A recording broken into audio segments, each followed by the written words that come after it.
உன்னாலலாம் யூடியூப்ல சர்வை பண்ண முடியுமா, வியூஸ் கொண்டு வர முடியுமா அப்படின்னு சொல்லிட்டு ஏளனமா தான் வந்து கேலி பேச்சு பேசி தான் வந்து அனுப்பி வச்சாங்க. அதே மாதிரி யூடியூபும் கிராமத்துல இருக்கக்கூடிய விஷயங்களை எக்ஸ்போஸ் பண்ணணும்னு ஆசைப்படுது. காகிதமா மாறி கீழே விழுந்துராம விதையா மாறி அவங்களே பார்த்து வியந்து போற அளவுக்கு மரமா மாறி இருக்காரு. இதன் மூலமா திறமையான வீரர்கள் வந்து நமக்கு கிடைக்கிறாங்க. அது மட்டும் இல்லாம மூளை முடுக்கெல்லாம் கிரிக்கெட்டை வந்து கிராமங்கள்ல போய் புகுத்த முடியுது. அவர்களால கிராமத்துல இருக்கக்கூடிய மக்களுடைய அடிப்படை தேவை என்னன்றதை துல்லியமா தெரிஞ்சுக்க முடியுது.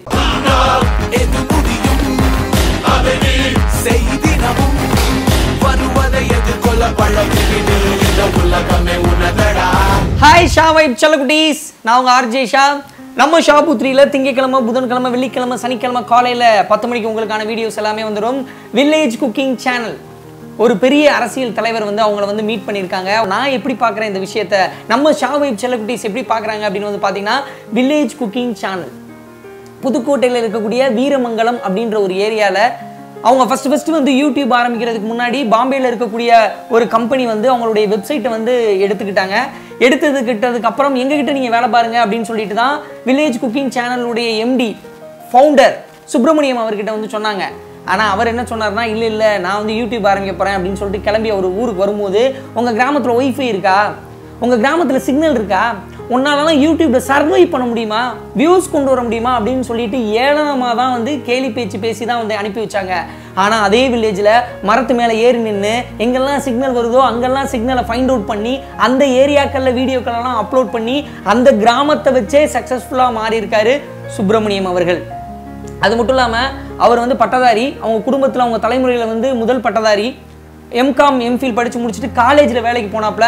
அப்படி காலேஜில் வேலைக்கு போகும்போது நீ என்னடா சின்ன பையமாக இருக்க அப்படின்னு சொல்லிட்டு மற்ற லெக்சரெல்லாம் வந்து கிண்டல் பண்ணாங்க, ஹெச்ஓடிஸ் வந்து கிண்டல் பண்ணாங்க, ஒரு சில ஸ்டூடெண்ட்ஸ் வந்து கிண்டல் பண்ணாங்க. ஐயோ இனிமேல் நான் காலேஜுக்கே போக மாட்டேன், எல்லாரும் அவமானப்படுத்துறாங்க அப்படின்னு சொல்லிட்டு கிளம்பி வந்துட்டாப்ல. இந்த வில்லேஜ் குக்கிங் சேனல் அப்படின்ற ஒரு சேனலை ஸ்டார்ட் பண்ணி இன்னைக்கு வியூஸ்லாம் வந்ததுக்கப்புறம் எல்லா காலேஜ்லயும் அவரை கெஸ்ட்டாக கூப்பிடுறாங்க.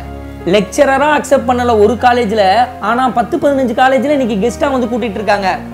நீ தேவையில்லை அப்படின்னு சொல்லிட்டு தூக்கி எரிஞ்சாங்க அந்த பாம்பே கம்பெனியாக இருந்தாலும் சரி, அந்த கல்லூரியாக இருந்தாலும் சரி. ஆனால் தூக்கி எரியும் போது காகிதமாக மாறி கீழே விழுந்துராம விதையா மாறி அவங்களே பார்த்து வியந்து போகிற அளவுக்கு மரமாக மாறி இருக்காரு சுப்பிரமணியம். மட்டும் இல்லாமல் அங்கே இருக்கக்கூடிய பெரிய தம்பி ஐயாவாக இருக்கட்டும், ஐயனாராக இருக்கட்டும், தமிழ்ச்செல்வனாக இருக்கட்டும், முருகேசா இருக்கட்டும், முத்துமாணிக்கமாக இருக்கட்டும், எல்லாருக்கும் வந்து ஒரு great salute. Village cooking channel வந்து பார்த்தீங்கன்னா இன்னும் நிறைய கிராமப்புறங்களில் இருக்கக்கூடிய சேனலுக்கு எல்லாமே ஒரு முன்னோடியாக வந்து இன்னைக்கு விளங்கிட்டு இருக்காங்க. இதுக்கு முன்னாடி வந்து பார்த்தீங்கன்னா நம்ம ஆறுமுகம் ஐயா வந்து விளங்கினாரு. இப்போ இது இன்னும் வந்து ஓப்பன் அப் பண்ணி விட்டுருக்கு. இன்னைக்கு வில்லேஜ் ஃபுட் சஃபாரி அப்படின்னு சொல்லிட்டு சுப்புன்னு ஒரு பையன் கலக்கிட்டு இருக்காப்ல. இன்னும் ஒரு வருஷம் கழிச்சு பாருங்க அந்த சேனல் வேற லெவலில் போகும். ஏன்னா இது வந்து ஒரு ஸ்ட்ராட்டஜி தான். எப்படி வந்து நம்ம வந்து ஒரு அரசியல் தலைவர் பார்க்க வந்ததை வந்து ஒரு சிலர் வந்து ஸ்ட்ராட்டஜியாக பார்க்குறாங்களோ, அதே மாதிரி யூடியூபும் கிராமத்தில் இருக்கக்கூடிய விஷயங்களை எக்ஸ்போஸ் பண்ணணும்னு ஆசைப்படுது. ஸோ கிராமத்தில் எல்லாருமே வந்து கிரியேட்டராக நிறைய கிரியேட்டர்ஸ் வந்து மாறும்போது கிராமத்தில் இருக்கக்கூடிய நிறைய ஆர்ட் ஃபார்ம்லேருந்து ஆரம்பித்து நிறைய க்யூட்டாக இருக்கக்கூடிய விஷயங்கள் எல்லாம், ஃபுட்டு மட்டும் கிடையாது, நிறைய க்யூட்டாக இருக்கக்கூடிய விஷயங்கள் எல்லாம் கிரியேட்டிவாக வீடியோவாக கொடுக்கும்போது அது உலகம் ஃபுல்லாக போகிறதுக்கான வாய்ப்பு இருக்குது. உலகத்தில் இருக்கிறவங்க கிராமத்தை வந்து எக்ஸ்போஸ் பண்ணுவாங்க, கிராமத்தில் இருக்கிற விஷயங்களை ரசிப்பாங்க. அதன் மூலமாக கிராமத்தில் இருக்கிறவங்களுக்கு வந்து பார்த்திங்கன்னா யூடியூப் மூலமாக வருமானம் வரும். இந்த வருமானம் வருவது மூலிமா கிராமத்தில் இருக்கக்கூடிய நிறையா பேருடைய வாழ்க்கை தரம் வந்து உயரும். இது வந்து யூடியூப்ல மட்டும் கிடையாது. 5 வருஷத்துக்கு முன்னாடி மகேந்திர சிங் தோனி வச்சு ஒரு சர்வே வந்து எடுத்தாங்க. ஜார்க்கண்ட்ல வந்து மகேந்திர சிங் தோனி வந்ததுக்கு அப்புறம் வந்து நிறைய பேர் வந்து கிரிக்கெட் பார்க்க ஆரம்பிச்சிட்டாங்க, நிறைய பேர் வந்து கிரிக்கெட் விளையாட ஆரம்பிச்சிட்டாங்க. அதனால என்ன ஸ்ட்ராட்டஜி வந்து ஃபாலோ பண்ணாங்க அப்படின்னு வந்து பார்த்தீங்கன்னா, எல்லா கிராம மூளை முக்கிலையும் வந்து கிரிக்கெட்டை வந்து கொண்டு வரணும் அப்படின்றதுக்காக தான் வந்து பார்த்தீங்கன்னா இந்த ரீஜனல் கமெண்ட்ரி அப்படின்ற ஒரு விஷயத்தை கொண்டு வந்தாங்க. அதன் மூலமா வந்து கிராம முக்கு மூலையிலையும் வந்து கிரிக்கெட்டை பார்க்க வைக்க முடியும், விளையாட வைக்க முடியும். அப்படி விளையாட வைக்கிறது மூலமா அங்க இருக்கக்கூடிய டேலண்டான ஆளை வந்து எடுத்துட்டு போகலாம். அதன் மூலமா அங்க இருக்கக்கூடிய நிறைய பேரை வந்து கிரிக்கெட் பார்க்க வைக்க முடியும், கிரிக்கெட் விளையாட வைக்க முடியும். இந்த 5 வருஷமா வந்து இந்த ஸ்ட்ராட்டஜி ஃபாலோ பண்ணதன்படி வந்து பார்த்தீங்கன்னா சைனியிலேருந்து ஆரம்பிச்சு உமேஷ் யாதவ்லேருந்து சர்துல் தக்கூர்லேருந்து இன்னைக்கு நடராஜன்லேருந்து அடுத்து வரக்கூடிய பெரியசாமியிலேருந்து எல்லாமே வந்து பார்த்தீங்கன்னா கிராமத்தில் இருக்கக்கூடிய திறமையான இளைஞர்களை எடுத்துகிட்டு வராங்க. இதன் மூலமாக திறமையான வீரர்கள் வந்து நமக்கு கிடைக்கிறாங்க. அது மட்டும் இல்லாமல் மூளை முடுக்கெல்லாம் கிரிக்கெட்டை வந்து கிராமங்களில் போய் புகுத்த முடியுது. ஏற்கனவே கிரிக்கெட் ஃபீவர் இருக்கு, அதை இன்னும் பெருசாக்குறதுக்கான ஸ்ட்ராட்டஜி தான். ஸோ இது ஸ்ட்ராட்டஜியா பார்த்தா ஸ்ட்ராட்டஜி, வாய்ப்பா பார்த்தா இன்னைக்கு கிராமத்தில் இருக்கக்கூடிய நிறைய இளைஞர்கள் வந்து கிரிக்கெட் ஆடுறாங்க. அதே மாதிரி அதுக்கு அடுத்து வரக்கூடிய ஃபுட்பால், ஐஎஸ்எல்க்கு வந்து பார்த்தீங்கன்னா கோடி ரூபாய் கொடுத்தெல்லாம் பிளேயர்ஸை வந்து எடுக்கிறாங்க. ஐ லீக்குக்கு வந்து பார்த்தீங்கன்னா லட்சக்கணக்கில் காசு கொடுத்து வந்து பிளேயர்ஸ் வந்து எடுக்கிறாங்க. ஸோ இன்னும் ஒரு 5 வருஷத்தில் நீட்டுக்கு ப்ரிப்பேர் பண்ணுற மாதிரி 6th ஸ்டாண்டர்ட்லேருந்து ஒரு ஃபுட்பால் பிளேயரை வந்து ப்ராப்பராக ஜென்யூனான ஒரு ஃபுட்பால் பிளேயராக உருவாக்கும் போது அவர் லட்சக்கணக்கில் வாங்குறதுக்கான வாய்ப்பு இருக்குது. லீக் மேட்சஸ் வந்து இன்னும் அதிகமாகிறதுக்கு வாய்ப்பு இருக்குது. இன்னும் ஒரு 10 வருஷத்தில் கபடிக்கும் இந்த மாதிரி இருக்குது.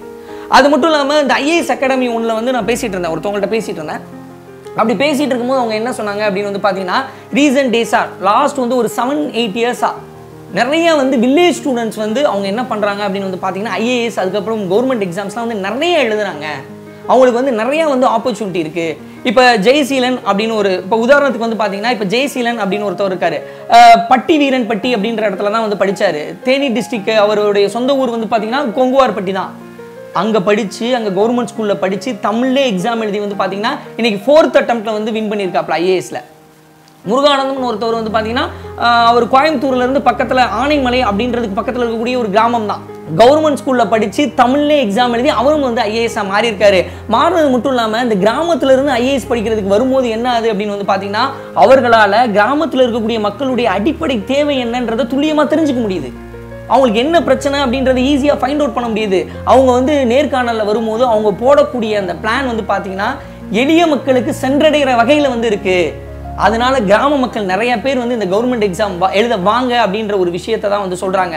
ஸோ இதில் எல்லாத்துலேயுமே வந்து வாய்ப்பு கிராம மக்களுக்கு வந்து குவிந்து இருக்கிறது அப்படின்றது தான் ரொம்ப முக்கியமான ஒரு விஷயம். நிறைய எனக்கு இன்ஸ்டாகிராமில் மெசேஜ் வருது, நான் வில்லேஜில் இருக்கேன், எனக்கு இந்த ஆப்பர்ச்சுனிட்டி இல்லை, எனக்கு இந்த வாய்ப்பு இல்லை அப்படின்னு வந்து பார்த்தீங்கன்னா, இன்றைக்கி கிராமத்தில் இருக்கிறவங்க யூடியூப்பில் கலக்கிட்டு இருக்காங்க. இன்றைக்கி டிஜிட்டல் மயமாயிடுச்சு. கிராமத்துலேருந்து யூடியூப்பில் கலக்கிட்டு இருக்காங்க, ஸ்போர்ட்ஸில் வந்து கலக்கிட்டு இருக்காங்க, இப்போ ஐஏஎஸ் ஐபிஎஸ் ஐஎஃப்எஸ் இதுலேயும் வந்து கலக்கிட்டு இருக்காங்க. ஆதலால் வில்லேஜ் குக்கிங் சேனல் அவர்களுடைய வளர்ச்சியை பார்க்கும்போது ஒட்டுமொத்தமாக இது எல்லாத்தையும் சொல்லணும் அப்படின்னு சொல்லிட்டு நான் ஆசைப்பட்டேன். 70 லட்சம் ஃபாலோவர்ஸ்க்கும் இதை சொல்லணும் அப்படின்னு சொல்லிட்டு நான் ஆசைப்பட்டேன். வில்லேஜ் குக்கிங் சேனல் அவர்களுடைய வளர்ச்சியை வந்து பார்க்கும்போது அப்துல் கலாம் சொன்ன ஒரு விஷயம் தான் ஞாபகம் வருது. நீங்க பிறக்கும் போதே உங்களுக்கான ஒரு பக்கம் வந்து ஒதுக்கப்பட்டுருமா? நீங்க பிறக்கும் போதே உங்களுக்கான ஒரு பக்கம் வந்து வரலாற்றுல ஒதுக்கப்பட்டுருமா? அந்த வரலாற்று பக்கத்தை உலகத்தை படிக்க வைக்கிறது உங்க கையில தான் இருக்கு அப்படின்னு சொல்லியிருக்காரு. வில்லேஜ் குக்கிங் சேனல் அவர்களுடைய வாழ்க்கை, அப்துல் கலாம் அவர்களுடைய வார்த்தை உலகத்துல ஏதோ மூலையில இருக்கக்கூடிய பொண்ணுடையோ பையனுடையோ திருநங்கையினுடைய வாழ்க்கையை மாத்தும் அப்படின்னு சொல்லிட்டு நான் நம்புறேன். Thank you so much.